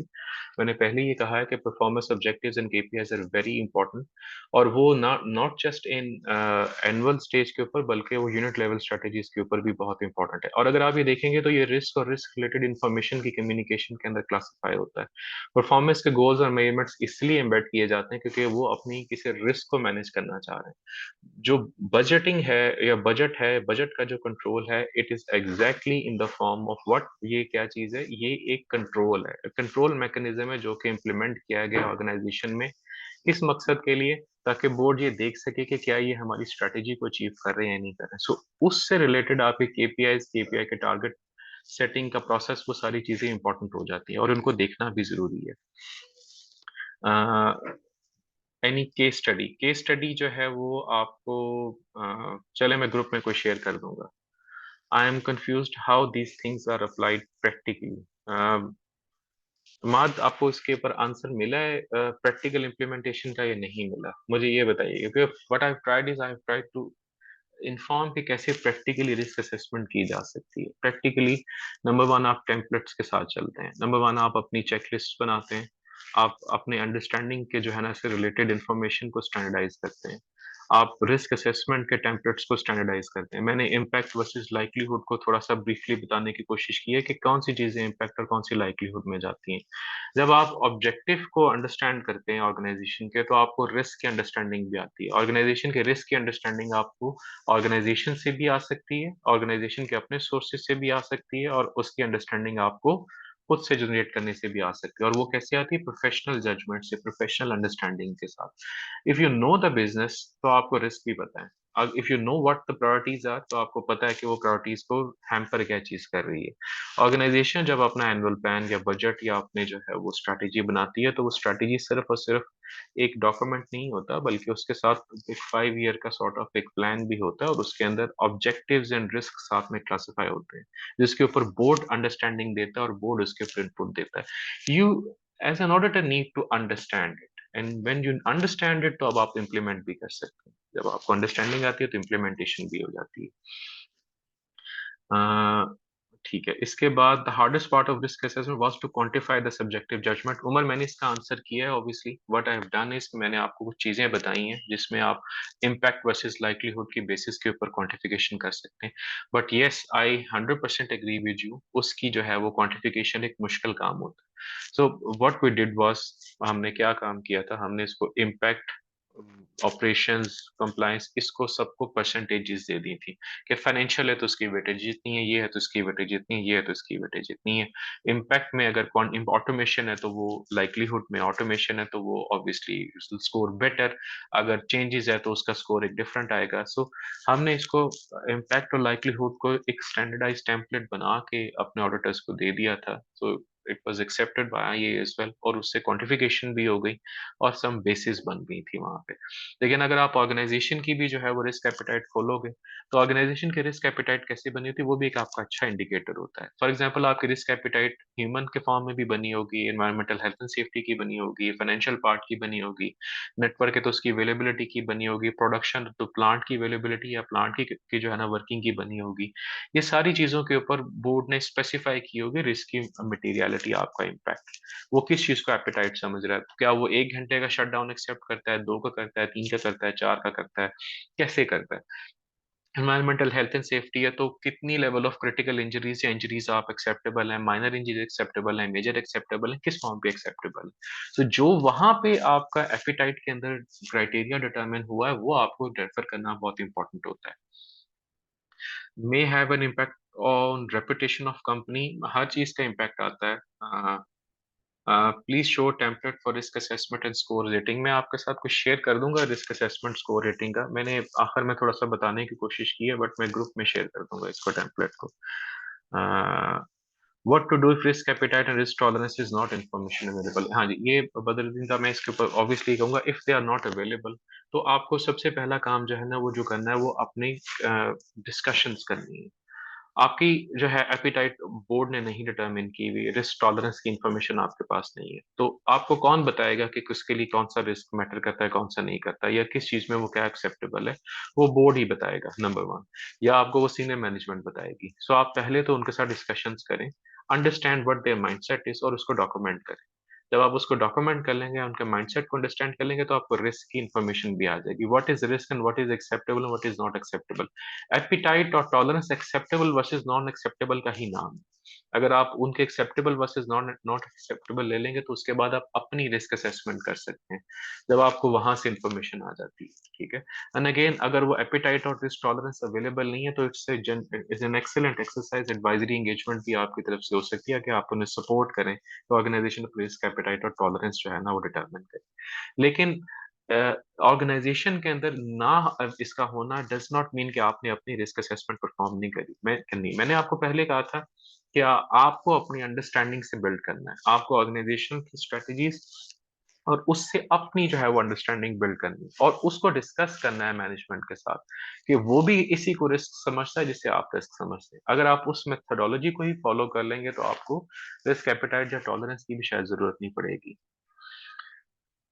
कंट्रोल डिजाइन असेसमेंट के ऊपर lecture बाद में देख लेंगे, कंट्रोल डिजाइन असेसमेंट में भी काफी चीजें आती हैं, लेकिन वो it's a bigger area. In some cases, branch audits में branch is a separate unit, but somehow all branches the same products, uh, uh, same products हैं, same sort of risk हैं, in such scenario is simply a repetitive practice, or we can add some value by performing this, नहीं आप इसको it's basically sort of ए, जो जो branch audits हैं ये बैंकों का स्पेसिफिक केस है। वहां पे आपके जो ब्रांच के ऑडिट्स हो रहे थे वो generally in in more of a sense जो है ना वो कंप्लायंस ड्रिवन ऑडिट्स हो रहे होते हैं। वो इसलिए कर रहे होते हैं क्योंकि आप जनरली डेटरेंस मेंटेन करना, बहुत सारी चीजें तो जो हाई रिस्क है वो तो ऑलरेडी जो है वो सेंट्रलाइज कंट्रोल है। फॉर एग्जांपल, ब्रांचेस के अंदर जो है ना वो पहले वाले जमाने और थे, लेकिन अब आप ब्रांचेस के अंदर आप अकाउंट ओपनिंग है या वो वाली चीजें, वो सारी चीजें तो स्टैंडर्डाइज्ड हैं, वो computer based system based controls के साथ चल रही हैं। आपका वहां पे लोन डिस्बर्समेंट नहीं हो रही, लोन डिस्बर्समेंट के लिए आपका कैट भी बैठा हुआ है, आपका जो है वो भी बैठा हुआ है, रिस्क मैनेजमेंट ग्रुप बैठा है, वो भी असेसमेंट्स कर रहा है। आपके भी आप ऑडिट में है तो आपका सीआरआर डिपार्टमेंट है वो कर रहा है, तो सबसे बड़ा एक्सपोजर तो आपका रिस्क के साथ लोन्स या उनकी मॉनिटरिंग से आता है।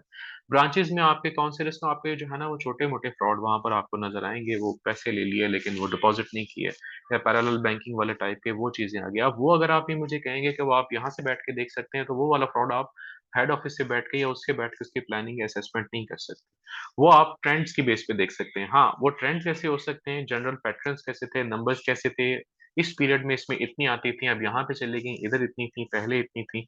ये वाले जनरल ट्रेंड्स आप देख सकते हैं। वो प्रोसेस यस स्टैंडर्डाइज हैं, प्रोसेस के कंट्रोल स्टैंडर्डाइज हैं, प्रोसेस से रिलेटेड चीजें स्टैंडर्डाइज हैं, लेकिन उस ब्रांच स्पेसिफिक फाइनेंशियल नंबर्स हैं जो स्टैंडर्डाइज नहीं है। वो देखना फिर भी आपको जरूरी है। बाकी चीजें आपको जो है ना वो रेपिटेटिव प्रैक्टिस में वो आपको पता है कि अगर प्रोसेस चेंज होगा तो पूरे बैंक में चेंज होगा, और वो कोई इन सिस्टम लगा होगा और पूरे बैंक में एक ही सिस्टम लगा हो तो वो हर जगह पे कंट्रोल होगा। वो ये नहीं हो सकता कि they can not move away from it, वो उनको एक ही प्रैक्टिस अडॉप्ट करनी है। आई होप मैंने आपको थोड़ा सा इस पे आंसर कर दिया कि उसके अंदर जो वेरिएशन है और बाकियों की जो वेरिएशन है। Risk register is mainly whose responsibility, ये मैनेजमेंट की जिम्मेदारी है। रिस्क रजिस्टर बनाना अगर आप एंटरप्राइज रिस्क मैनेजमेंट के एंगल से बना रहे हैं तो ये आपकी जिम्मेदारी नहीं है। यस, आप एक सवाल ये पूछ रहे हैं, expected from IA internal audit team, how to train them and change their mindset. अच्छा, ये सवाल आपका काफी बड़ा है, इसके मल्टीपल फोल्ड्स हैं। फॉर एग्जांपल सबसे पहले तो आपका इसके मीनिंग ये है कि जो ऑडिटर का माइंडसेट होता है रिस्क रजिस्टर का, रिस्क का, और जो मैनेजमेंट का माइंडसेट होता है वो डिफरेंट हो सकते हैं, ठीक है। ऑडिटर बहुत सी चीजें अपने एंगल से, मैनेजमेंट के अंडरस्टैंडिंग और आपके अंडरस्टैंडिंग में फर्क हो सकता है। आप उनको ट्रेन करना चाहते हैं और आप उनका माइंडसेट चेंज करना चाहते हैं। सबसे पहले तो आपको ये चीज़ ज़हन में श्योर करनी है कि क्या रिस्क मैनेजमेंट या उसका कोई फ्रेमवर्क या कोई रजिस्टर, कोई ओवरऑल पॉलिसी या कोई मैनुअल अप्रूव्ड है या नहीं। सबसे पहले तो उसको चेंज करने की ज़रूरत होगी। अगर आप उसको ठीक करेंगे, या रिस्क एपेटाइट अप्रूव्ड है, इम्प्लीमेंटेड है, या रिस्क की रजिस्टर की रिकॉर्डिंग और उसकी reporting to the board standardised है और नहीं है, तो इस चीज़ को देखने की ज़रूरत है। रिस्क रजिस्टर बनाने का फायदा कोई नहीं है अगर आप रिस्क को रिपोर्ट नहीं करते या उसके अगेंस्ट एक्शन प्लान्स को रिपोर्ट नहीं करते। देखिए रिस्क क्या होता है, रिस्क स्टैंड अलोन कुछ नहीं है, रिस्क से कोई फर्क नहीं पड़ता आपको। आपको फर्क पड़ता है उसके ड्राइवर से, क्या चीज उस रिस्क को ड्राइव कर रही है। अब आपका रिस्क होगा कि आपका प्लान अचीव नहीं होगा, बट उसका ड्राइवर क्या है। ड्राइवर तो आपके मल्टीपल हो सकते हैं। ड्राइवर आपका ये भी हो सकता है कि आपने बजट नहीं किया, आपने कैपेक्स नहीं किया। आप एक तरफ कह रहे हैं कि हमने ग्रोथ हासिल करनी है, लेकिन दूसरी तरफ आपने बजट ही नहीं किया हुआ कैपेक्स का। आप एक तरफ कह रहे हैं कि हमने जो है ना सेल्स थ्री फोल्ड इंक्रीज करनी है, लेकिन दूसरी तरफ आपने जो है वो नए सोर्सेज ऑफ सेल्स या नए सोर्सेज ऑफ जो है वो रेवेन्यू जो है ना उनको नहीं आपने डिटरमिन किया हुआ। तो रिस्क एपिटाइट या रिस्क मैनेजमेंट जो है वो is not a collect single जो है वो exercise, it's a collective exercise. Collective departmental exercise होती है। आप रिस्क को रजिस्टर करते हैं, उसके ड्राइवर्स के अगेंस्ट आप एक्शन प्लान्स बनाते हैं, और वो जो एक्शंस होते हैं वो क्रॉस फंक्शनल होते हैं। तो सबसे पहले तो आप रिस्क की अंडरस्टैंडिंग बिल्ड करें कि भाई रिस्क मैं नहीं चेंज कर सकता, ये रिस्क कौन चेंज करेगा या उसके उसको ठीक कौन करेगा, ये करेगी मैनेजमेंट। और वो मैनेजमेंट के एक्शन से चेंज होगा। वो बजट किसने लेना है और किसने डिप्लॉय करवाना है, वो मैनेजमेंट ने करवाना है। वो केपीआईज किसने सेट करवा के बोर्ड से अप्रूव करवाने हैं, वो मैनेजमेंट ने करवाने हैं। वो अनेबलमेंट या वो सेल्स के चैनल किसने जो है ना डेवलप करने हैं, वो मैनेजमेंट ने करने हैं, वो आपने नहीं करने। वो जिस चीज ने क्रॉस फंक्शनली डेवलप करने हैं वहां वहां उस फंक्शन ने जो है इसके ऊपर काम करना है। सो आप पहले तो अपनी क्लैरिटी लें सबसे पहले कि रिस्क रिस्क मैनेजमेंट होता क्या है और इसमें क्या काम होता है, और देन आप उनकी ट्रेनिंग्स करवा सकते हैं। आप उनको अंडरस्टैंडिंग बिल्ड कर सकते हैं कि it's not me as a person, या मैं ऑडिटर नहीं कर सकता, it's a collective and joint effort, it's shared responsibility. Risk management is a shared responsibility, और उसमें एक जो टूल यूज होता है उसको कैप्चर करने के लिए वो रिस्क रजिस्टर है। तो असल आपका ऑब्जेक्टिव रिस्क मैनेजमेंट है, रिस्क रजिस्टर बनाना तो उसका एक आउटकम होता है। I assume I have answered your question. If yes तो ठीक है, वरना आप मुझे अनम्यूट करके प्लीज गो अहेड। अच्छा, we have no further questions. कोई अगर कोई अपने आप को माइट अनम्यूट करके अपने आप से कोई डायरेक्ट सवाल पूछना चाहता है तो प्लीज पूछें। व्हाट आई ट्राइड इज कि मैं इसके कोई टेम्पलेट वगैरह शेयर कर दूंगा, बट अगेन वो आपको अपने उसके अकॉर्डिंगली जो है उसको मॉडिफाई करना पड़ेगा। इफ एनी अदर क्वेश्चन नहीं तो we can close it as well, हम इसको खत्म कर लेंगे। Thank you Farzad. जी thank you very much. Other templates, मेरे नज़दीक पहले तो कंट्रोल डिज़ाइन असेसमेंट का एक इनपुट आया है। कंट्रोल डिज़ाइन असेसमेंट के ऊपर हम एक थोड़ा सा सेशन करेंगे, will discuss what control design assessment is, कैसे की जा सकती है और कंट्रोल्स में क्या चीज़ें देखने की ज़रूरत होती हैं। ब्रीफली छोटा सा उसको टच कर लेता हूँ। कंट्रोल्स प्रिवेंटिव ज़्यादा अच्छे होते हैं डिटेक्टिव से, ठीक है? अगर कंट्रोल प्रिवेंटिव है तो ज़्यादा बेहतर है। करेक्टिव सिर्फ़ एक्शन होता है, वो कंट्रोल नहीं होता। एक बहुत ही जो ख़वासत हम अपने ज़हन में डाली हुई कि करेक्टिव कंट्रोल है, it's not a control, it's an action. Control जो है वो ऑटोमेटेड अच्छा है, कंट्रोल जो है वो डॉक्यूमेंटेड ज़्यादा अच्छा है, कंट्रोल जो है वो सिक्योर्ड ज़्यादा अच्छा है, कंट्रोल रेगुलरली अपडेट हुआ हुआ ज़्यादा अच्छा है, कंट्रोल जिसमें सेग्रीगेशन ऑफ ड्यूटीज़ हैं वो ज़्यादा अच्छा है, ठीक है? तो जब आप कंट्रोल की डिज़ाइन लेवल की असेसमेंट करते हैं, तो आप कंट्रोल्स को 5-6 इन फैक्टर्स की बेस पे देखते हैं। क्या सेग्रीगेशन है? क्या डिज़ाइन उसका एडिक्वेट है, कंट्रोल के साथ अलाइन्ड है? और अगेन मैंने इसमें एक चीज़ ये कही थी पहले कि आपको what the expected control should be उसकी अंडरस्टैंडिंग होनी चाहिए। तो अगर आप पहले देखेंगे कि एक्सपेक्टेड क्या था, तो तभी आप उसको किसी एक्चुअल के अगेंस्ट मेजर करेंगे। अगर वो ऑटोमेटेड है तो अच्छा है, लेकिन ऑटोमेटेड है तो उसके रिस्क और सारे खड़े हो जाते हैं। क्या वो चीज़ें ठीक है पैचिंग के एंगल से, सारी चीज़ों के एंगल से? सो स्टेप बाय स्टेप ये सारी चीज़ें कंट्रोल असेसमेंट में डिज़ाइन असेसमेंट के अंदर जो है वो कवर हो सकती हैं। ये प्रेज़ेंटेशन और रिकॉर्डिंग आपको कैसे मिलेगी, ये प्रेज़ेंटेशन मैं ग्रुप में शेयर कर दूँगा व्हाट्सएप ग्रुप के अंदर। और इसके अलावा जो इसकी रिकॉर्डिंग है वो एक चैनल है इंटरनल ऑडिट कम्युनिटी पाकिस्तान का चैनल यूट्यूब का, उसमें अपलोड कर दूँगा और उसका लिंक भी मैं ग्रुप में इंटरनल ऑडिट कम्युनिटी ग्रुप है उसमें शेयर कर दूँगा। अगर आप उसके अंदर हैं तो ठीक, अगर आप उसके अंदर नहीं हैं तो मैं अपना नंबर यहाँ पे मैसेज कर देता हूँ यहाँ पे, उसमें आप मुझे व्हाट्सएप कर दीजिएगा, मैं आपको उसमें ऐड कर दूँगा। ठीक है। चलें जी, thank you very much everyone for joining. आपका टाइम देने का बहुत शुक्रिया। Pleasure and very nice talking to you guys. खुश रहें, एन्जॉय करें। Have a nice weekend as well और thank you very much everyone.